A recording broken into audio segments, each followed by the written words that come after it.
Alright guys, welcome back. This is Rox, and we're doing the Tomb Raider Anniversary playthrough.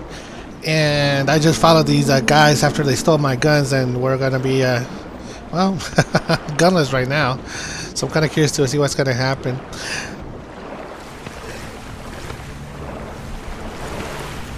So, mining time. So, it was it's one of the places where we actually did manage to sort of show a bit of the fiction of the world, having Natla's technology, crates everywhere, and, you know, her minions have been mining away at this site trying to uncover the secrets of the past. And we built into that. We also used this in the first game as, obviously, you know, having your weapons removed, adding to the sense of fear of the area, basically. But one of the weird things about it was that there was nothing really stopping you from missing the whole section out, running forwards. Basically, there was the cowboy guy who is sort of got merged with Larson in the remake. He was basically standing in a room or waiting for you. If you went in there without guns, he would pretty much shoot you to pieces. But it was still possible to actually basically run past him if you had enough health packs, and then carry on and not ever do any of it. Right, so we wanted to address that in the remake, and also some of the we wanted to sort of refine the mines down to a sort of more manageable set of gameplay area. A lot of people, I think, found the mines to be fairly confusing to play through, so we really simplified it down to a couple of key areas that were sort of thematically the same as the original, and then still kept the fight with the now merged Larson / cowboy character at the end, but you can't run through it anymore.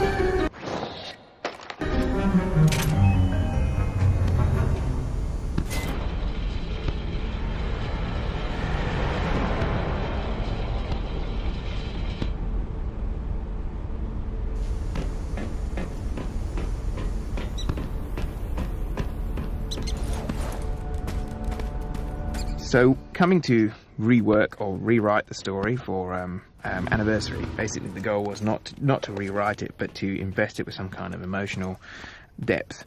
And the point of the story became very quickly how far Lara will go for her obsession, how morally she's willing to stretch herself in order to actually just achieve her goals, because she's extremely single-minded. And the Larson character, therefore, expanded into the real test for her of, you know, are you going to shoot some guy just in order to get what you want? And I think that in games, most people don't actually think about what they're actually doing. They're kind of literally taking someone's life in order to achieve their goals. And I wanted, because we had so little in the way of human killing in Tomb Raider 1, the remake gave us an opportunity to really focus on what a difficult choice that really should be for a person.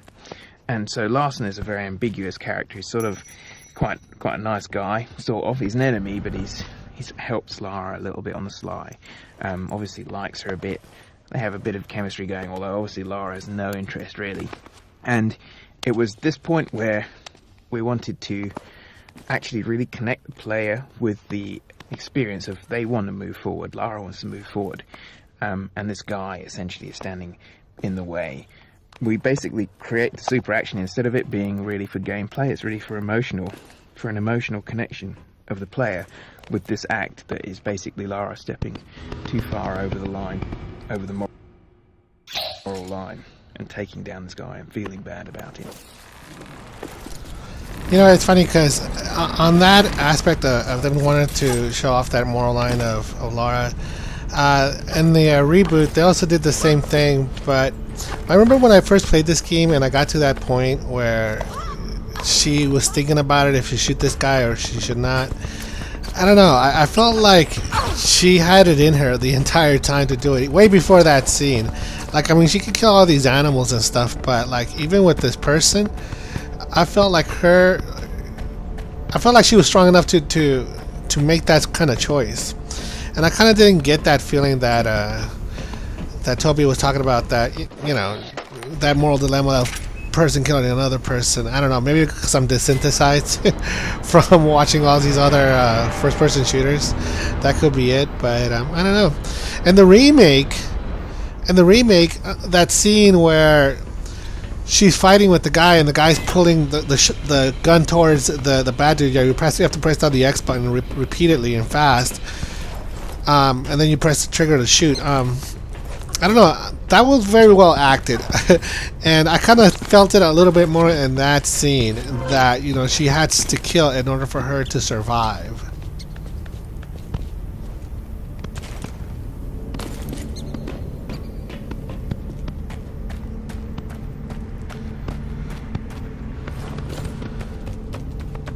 And I noticed that these, the more I get deeper into the game, the bigger and bigger these puzzles are, and the more grand these areas are as well. We have to go to different things.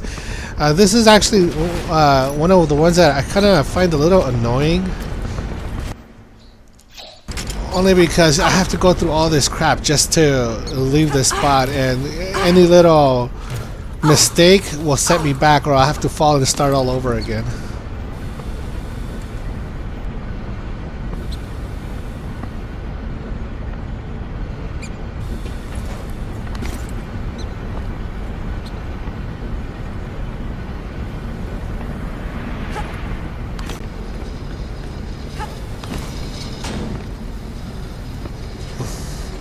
This is the part I hate. I always fall, but I actually made it this time.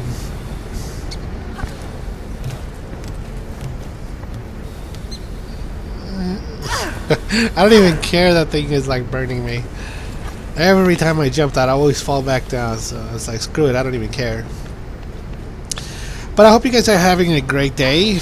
I know I did. And this weekend I'm looking forward to the new Superman movie. It opens up tomorrow. It's called The Man of Steel. So I'm hoping that it's good. So far I've heard reviews that that people like the movie so far. People like the movie. It hasn't met their expectations, so they kind of wish some things were done a little bit different, but for the most part they enjoyed the film. I'm going it with low expectations, so hopefully I'll get my mind blown if I go see this movie. So hopefully it'll be a really, really, really good movie.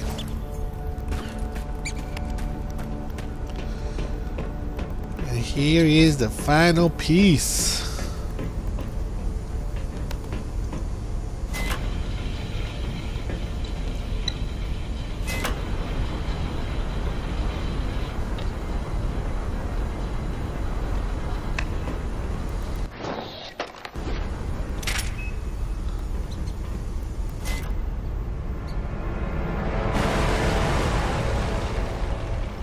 You know, the interesting thing is that if you have a cheat, you can actually turn on your guns, and you don't have to go through any of that stuff, because when you get here, you can actually shoot the glass, the window, and get your gun, and just activate that little train back there and run through all this within like a few seconds. But if you activate the cheats, then you can't, like if you're trying to do the time trials, it won't count. So I decided to take the long way just for the sake of you guys. If you guys are watching it, if you guys trying to figure out how you need to do, what you need to do in order to advance in this, I wanted to take the long way so you guys could see what it was, what you need to do.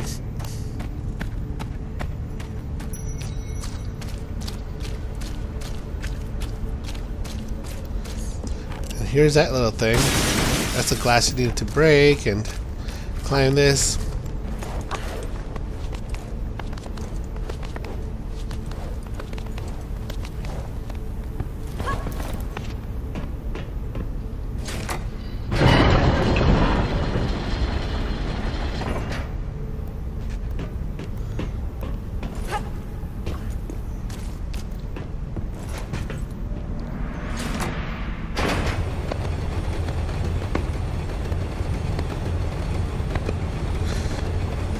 If you guys haven't played the Tomb Raider Anniversary, it's a game worth playing.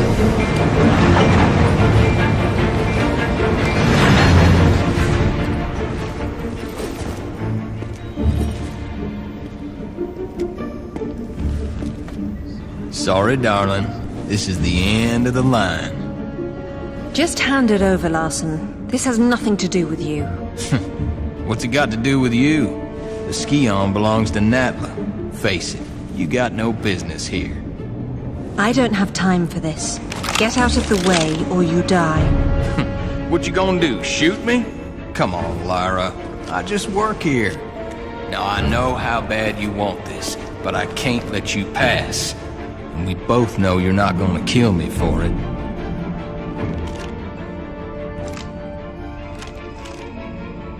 That's just not who you are.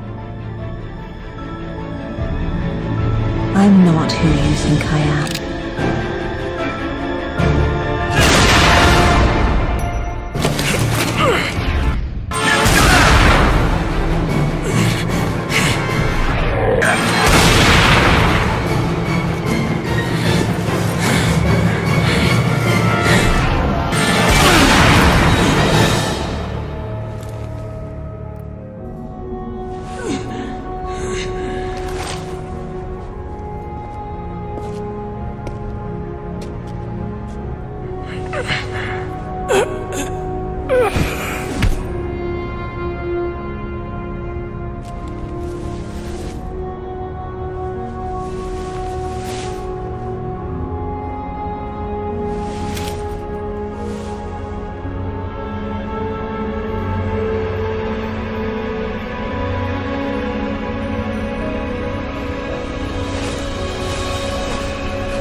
Well, I take it back. It did look kind of dramatic, didn't it? She shoots him, and it was funny how she was walking forward, she was shooting. I don't know. I thought it was kind of cool. It also reminded me of the ending to Tomb Raider, the 2013. If you guys haven't played it, I'm sorry. There was a spoiler. I should have warned you. Anyways, it's pretty cool. I mean, it's not cool that I gave you a spoiler. I should stop drinking. But like I was saying earlier, if you guys never played the original Tomb Raider, Anniversary is it's a really good game. It's not gonna be like the other one, but it's the you can see how they all got started with the whole how she became famous and why it was so appealing to play it in the first place. And it's also got this new look. They brought a lot of her abilities from Legends over, so I'm sure you guys will have a lot of fun, and I'm sure you guys can also get it at a low discount too, a cheap price. I think it's only $20 or even less than that.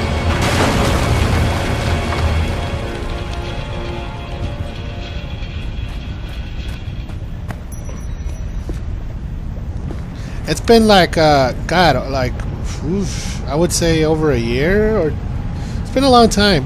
I'm glad that Tomb Raider is not one of the games I traded in. It's become one of my favorites. I've collected all of the games, except for the PlayStation 2 and the PlayStation 1 versions, because I upgraded systems. But as far as the ones that came out on this current game console, the Xbox 360, I've kept almost all of the titles. I have Legends, Underworld, and this one. And I also downloaded the... What is that one called? The one with the one that's got top view? I forget what it's called. Oh, the Guardian of Light. The Guardian of Light. I haven't played that one yet. I have never played that one.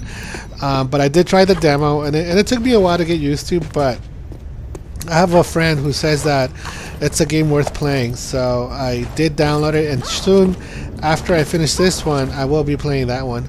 I don't know if I'll be playing a blind through, but who knows? Maybe I will. It's just I definitely want to do co-op with that one. The kid and fight with the shotgun guy, who I think didn't even have a name in Tomb Raider 1. Yeah, shotgun guy, who's now called Kincaid. So they were sort of separated, and when we were remaking the game, the notion of a guy on a skateboard in this underground skate park seemed sort of ridiculous. It was pretty funny though in the original, I thought. So we removed the skateboard boss fight from the game, and instead combined that with the fight with the shotgun guy outside of the pyramid, which I think is sort of was a good decision. Yeah, and this is the fight that we really went all out on in terms of the cinematic and how intense the whole thing was. Partially because the previous fight with Larson was basically just shooting it, and it was basically extremely simple in terms of the setup. It's much more of an emotional thing, so we wanted to turn Kid and Cole's fight into this massive, extravaganza, I suppose.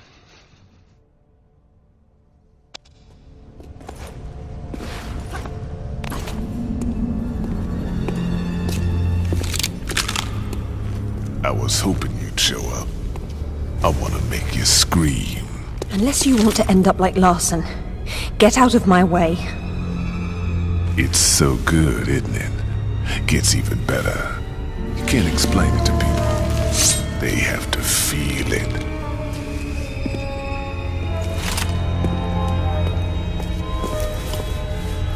Girl, you gotta be out of your mind!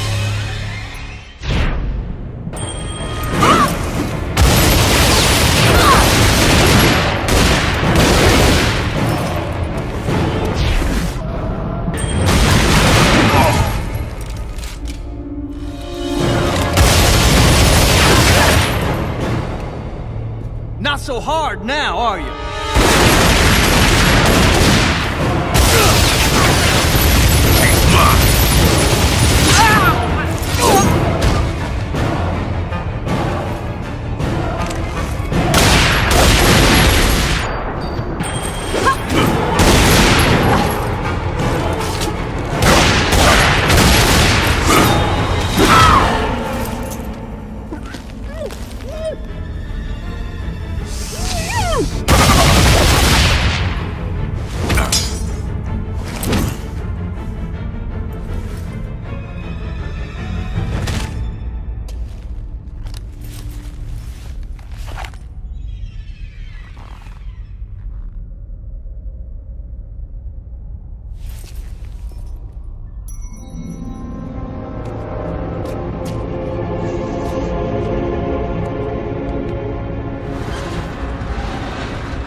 Alright, I want to explain why I was waiting for...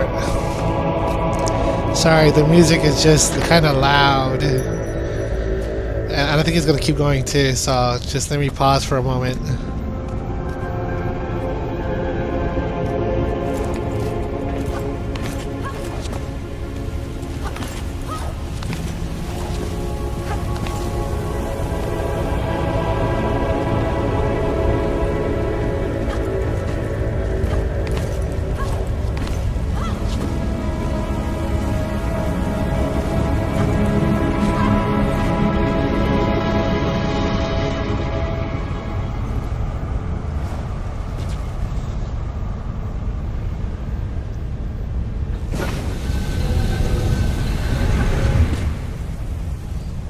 Is that it? Alright. I want to explain that I was waiting for the commentary to finish because I noticed that one time when I was playing it, that as soon as the cinematic kicked in and during the commentary, it kind of cut it off, and I wanted you guys to hear what they had to say. That's why I waited there for a moment. Also, this area had to be edited, okay? Because I kept sliding down this pyramid, and it was really annoying me, and I was trying to get them all of the pillars all at one time.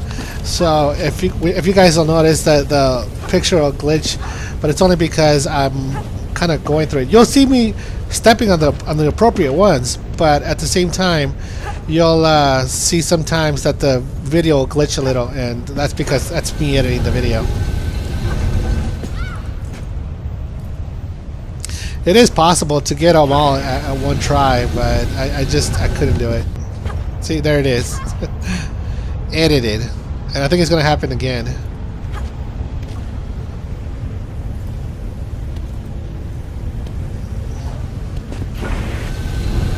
What I should have done was jump on the one bottom to me, but I didn't. I jumped on that one. And then right here, jump back, but I didn't do it, and it was too late. So here it is again, edited.